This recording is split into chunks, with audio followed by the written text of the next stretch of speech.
Frustrated by your new home search? Here's some tips.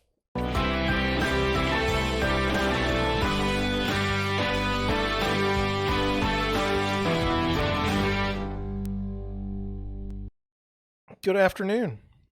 So it's frustrating to look for a new house in this market.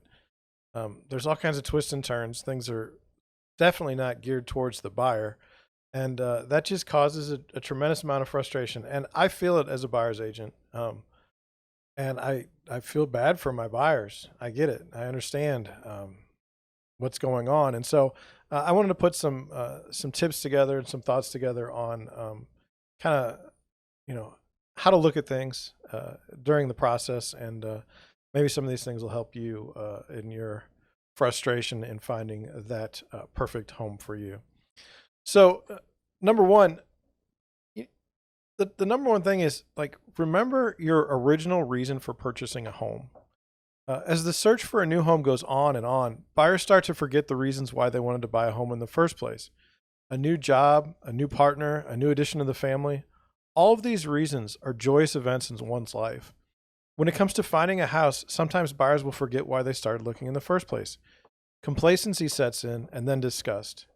Keep the reasons for your search for a new home on the top of your mind. Like, make sure that you remember why you started looking for a house in the first place. You didn't start looking for a house to be miserable. That's for sure. Number two, think about the process of finding your new home as a hunt or a contact sport. As a buyer, you have to get out there and look. But it's like a hunt or sport. You're going to have successes and failures, but that's part of the journey. There are other buyers and agents who aren't going to be playing by the same set of rules that you are, and that's okay. You have to understand that this is a competition and that there are winners and losers. The winners are the people who make it to the point where they found a home they love and will live there happily for years. The losers are the ones who overpaid for a house that they never liked in the first place. I get that it's a serious decision to buy a home, but it's also a game. Number three, if you lose out on a bidding war on one house, don't give up. The market is so hot right now. Buyers want a house, and so they ask their agent, how much above asking are we going to have to go to get this house? As an agent, I can't always tell you because I have no idea how crazy one group of buyers might be. But let's say you made a competitive offer and you came up short. It's okay to get upset. It's okay to be disappointed. Give yourself a day or two and then get back after it. I don't know why, but the minute you stop looking, the house you would have fallen in love with will have come on the market and you will have missed out. I see so many people, like, they lose out on a deal and then they just go into a shell and they sit there for days and weeks and they're not looking. And that's right when that opportunity is going to be there. Number four, look at houses where you have some balance. Home sellers and their agents are currently in the best negotiating position. However, some overplay their hands, limiting showing times, limiting the offer process, and attaching asking prices that are truly ridiculous. Let them go. If your agent tells you going in that there are no advantages for you as a buyer, don't bother with going to the house. Don't give the seller the benefit of a home showing. That's only going to feed their ego. Instead, choose houses where you actually have a shot at making an offer that will at least be considered. Number five, beware of off-market properties. The market is really hot right now, and that tempts buyers to think creatively. One of those things is to seek out off-market properties that are not being marketed heavily. Be careful. Sellers in those situations are usually looking to take advantage of a buyer who is unrepresented by an agent and that doesn't have a good idea of pricing in a particular area. This is a perfect place to get burned as a home buyer. Number six, give yourself enough time to make a decision. I see so many buyers put themselves in bad positions by not giving themselves enough time to make a decision. When there is a house that goes active, make an effort to go see it early. This gives you some time to consider making an offer. If necessary, you can schedule a second showing. I'm amazed by the amount of times my buyers have gone through a house one day and then on another showing decide that the house just doesn't make sense for them. It's much easier in terms of time and money to walk away from a home before you've gotten an accepted offer. Make sure that you give yourself enough time. Number seven, the chances of getting an offer accepted are kind of random. Understand that you could be making offers on 5 houses and not getting an accepted offer, but get an accepted offer on the 6th one, or you could get an offer accepted on the second house you looked at. It's truly random. If you are interested in a home and you write an offer, that offer has no relationship with any other home you've previously made an offer on. Each offer stands on its own. There are no awards given for the most rejected offers. It's quite random. Number 8, stop looking for that deal that isn't there.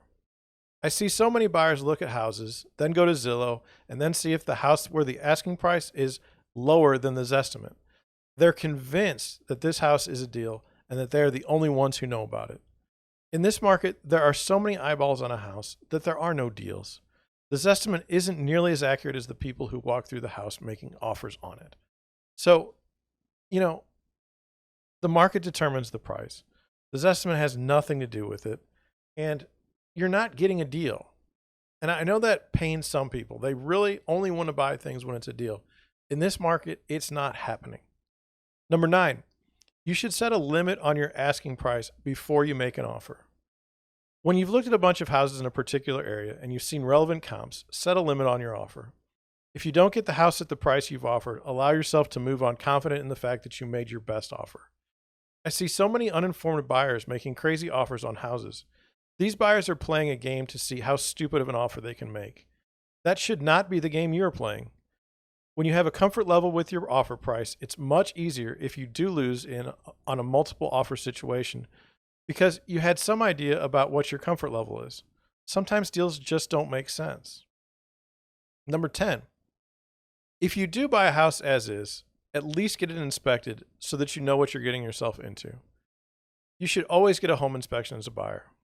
Will the inspector find everything wrong with the house? No. But they're trained to find a lot of things that you'd never think of when you buy a house. The purpose of the inspection does not have to be as a basis for negotiation. It can simply be for peace of mind. The temptation to compete with other buyers is to waive your inspection contingency. I think that's a mistake. A better path would be to find some common ground in the negotiation of the repairs needed. So let's just say you write an offer and you have your inspection clause in there, but you say, we're not looking for any repairs under $1,000, or we're not looking for any repairs under, $2,000 on any one thing, or there's some sort of thing where, there's some credit or something else you can put in there that says, look, we just want to be able to inspect the house, and we don't want to, we don't want to kill the deal on the inspection, but we want that ability to do an inspection. Number 11, you will never buy a house without making an offer. I see some hesitation with buyers in writing offers in 2 different ways. Actually, it's 3. Number 1, buyers may like a home, but not the asking price. Rather than insult the seller with an offer, they don't bother writing. There's a difference between a lowball offer and one based on the market that you're in. Sometimes sellers misprice their homes. Although they may actually believe they should get X for a house, they may not get any offers, and your considerate offer may make a lot of sense. Number 2, buyers may not like a home, but they are dissuaded by the competition. Whenever buyers want to write an offer, I call the agent and they tell me what the situation, many offers in hand, no offers in hand, etc. Condition your offer on what you learn. Don't worry about the competition as long as you feel confident in the price you've offered. If the house has 40 offers, the seller isn't going to remember yours if it was the 20th best. There's no need to feel embarrassed. You gave it your best shot. And number 3, while it feels like a big deal to write an offer on a house, it really only becomes a big deal if the offer is accepted. Buyers seem to want the situation where they write an offer and it gets accepted every time. Unfortunately, it doesn't work that way. If you like a house, write an offer. If you get it, great. If you don't, continue your search. Don't worry about the number of offers you make. The key is making an offer in the first place. And finally, number 12, know that there is a house out there for you. Homebuyers need not be discouraged. I know there's a house out there for you. I'm constantly amazed at the opportunities that arise for my homebuyers. It's like they're meant to have a particular house. This has happened so often that I now actually believe that buyers will get the right house for them. It may take weeks, months, or years, but the right house is out there. You may have made offers on 10 houses, but the 11th house is the one. Those are just some tips that I had. I know it's frustrating. Part of my job, I think, as a real estate agent is to help buyers manage their emotions throughout a process that's highly emotional. And so, those are just some of the things that I've learned over the years. Hopefully, they're of some help to you in your search. The frustration is real. I understand it. I get frustrated at times as well, but you just got to get out there and keep going. With that, I'm going to head on out. Thank you for watching. Thank you for listening, and I'll catch you on the next one.